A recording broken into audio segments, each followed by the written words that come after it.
প্রিয় ভাই, যদি আমাদের চরিত্রগুলোকে আমরা হেফাজতে রাখি, বিশেষ করে যুবক ভাইদেরকে বলবো, যুবতী বোনদেরকে বলবো, এতদিন যা হয়েছে সেটাকে যদি অতীত রেখে জীবনের নতুন পৃষ্ঠা খুলি, আমার চোখ কোন পরনারীকে দেখবে না, আমার চোখ আল্লাহর ভয়ে পানি ছাড়বে, আমার চোখ আল্লাহর কালাম পড়বে, মায়ের চেহারা দেখবে, বাবাকে দেখবে, হালাল জিনিস দেখবে, হারাম জিনিসে চোখ দেখবে না। এই প্রতিজ্ঞা যদি আমরা কোনো যুবক করতে পারি, কেমন যেন আমি জাহান্নামের পথ থেকে লাফ দিয়ে জান্নাতের পথে চলে আসলাম, কেমন যেন আমি জাহান্নামে পড়তে যাচ্ছি সেখান থেকে ঝাঁপ দিয়ে জান্নাতের দিকে ঝুঁকে গেলাম। আল্লাহ আমাদেরকে সবাইকে তওবা নাসুহা করার তৌফিক দান করুন। প্রিয় ভাই, এই চোখের গুনাহ, এই চোখ দিয়ে যে হারাম জিনিস আমরা দেখি, এটা কত জঘন্য, এটা কত জঘন্য।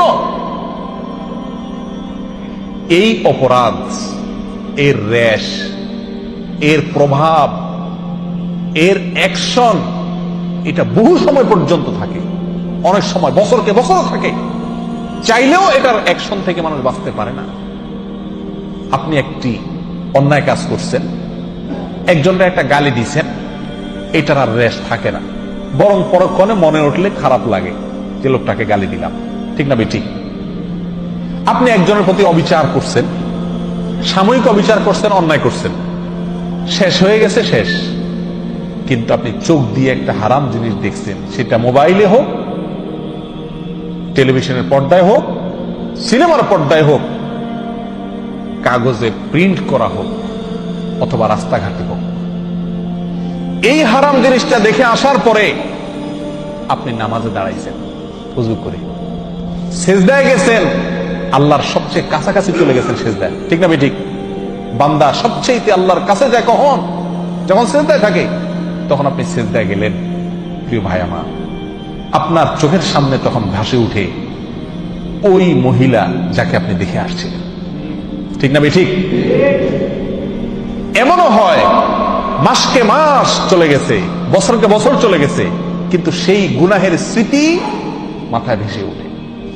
আপনি আছেন সিজদায়, করতেছেন আল্লাহর ইবাদত, কিন্তু আপনার অন্তর গুনাহ করতেছে, অন্তর জেনা করতেছে, নামাজের মধ্যে আপনি জেনা করতেছেন, রোজা রেখে আপনি জেনা করতেছেন, ঠিক না বেঠিক?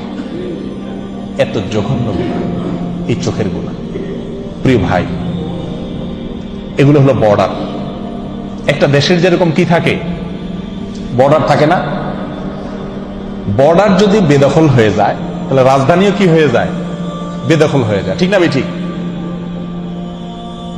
এই চোখ যদি শয়তানের নিয়ন্ত্রণে চলে যায়, শয়তান আপনাকে দিয়ে যেখানে খুশি সেখানে আপনার চোখ ব্যবহার করে, আপনি আল্লাহর ভয়ে ফিরে আসেন না, দেখা থেকে বেঁচে থাকেন না।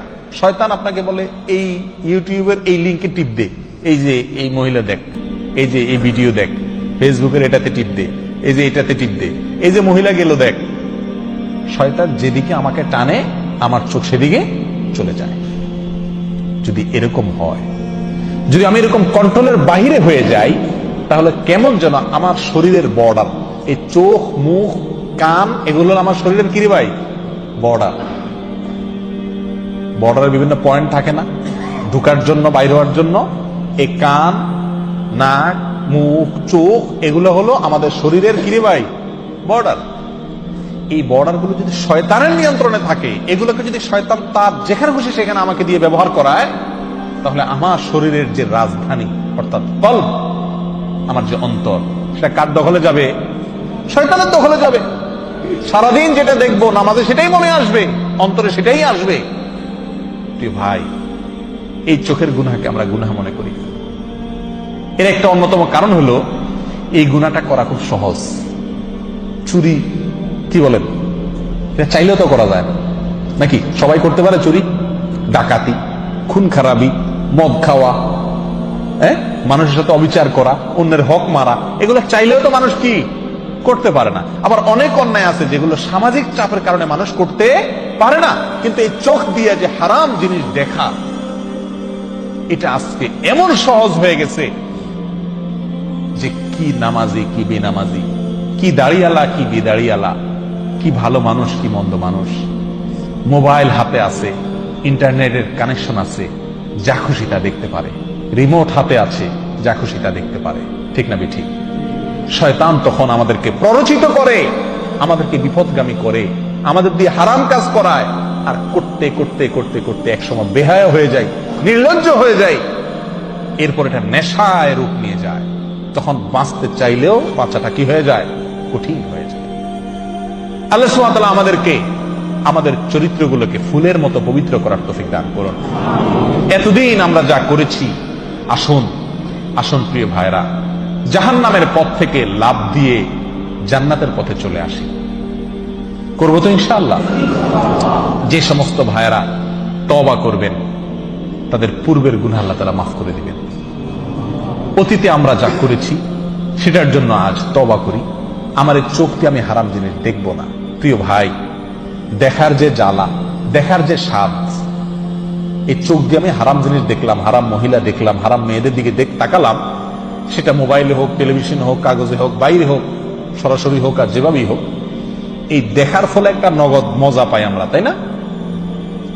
আপনি একটি মুহূর্তের জন্য একটু আপনার এই মজাটাকে আল্লাহর জন্য কোরবানি করে দেন। আপনি দেখতে পাচ্ছেন একটা ভিডিও লিংক আপনার সামনে আসছে, টিপ দিলেই আপনি দেখতে পারবেন কেউ নাই। আপনি মনে করছেন যে আল্লাহ তিনি আছেন, দেখছেন। আল্লাহর ভয়ে আপনি ওখানে টিপ দিলেন না, ওইটাকে ইগনোর করে চলে গেলেন।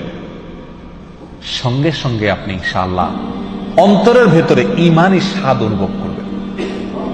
ঈমানী স্বাদ করে দেখেন, করে দেখেন, আপনার মনের ভিতরে একটা খুশি আসবে যে আমি আল্লাহর ভয়ে এই একটা হারাম কাজ থেকে বাঁচতে পারলাম, আমার ঈমানের পাওয়ার একটু বাড়ছে। কি বলেন? পরীক্ষা করে দেখেন প্রিয় ভাইরা। আল্লাহ সুবহানাহু ওয়া তাআলা বলেন, ওয়া আম্মা মান খাফা মাকাম রাব্বিহি ওয়া নাহান নাফসা আনিল হাওয়া ফাইন্নাল জান্নাতা হিয়াল মাওয়া। জান্নাত কোন সব লোকদের ঠিকানা ভাই? কাদের বাড়ি? জান্নাত হলো ওই সব লোকদের বাড়ি, জান্নাত হলো ওই সমস্ত লোকদের ঠিকানা যেই সমস্ত লোকেরা আল্লাহর সামনে দাঁড়াতে হবে। কোন চোখে, কোন লজ্জায় আমি আল্লাহর সামনে দাঁড়াবো, এই কথা মাথায় রেখে হারাম কাজ থেকে দূরে রাখছে, অন্যায় থেকে দূরে সরিয়ে রেখেছে নিজেকে। এরা হলো জান্নাতের মালিক, এরাই জান্নাত হলো এদের ঠিকানা, জান্নাত হলো তাদের বাড়ি। করবো তো ইনশাআল্লাহ? নিজের মনের সাথে যুদ্ধ করবো তো ইনশাআল্লাহ?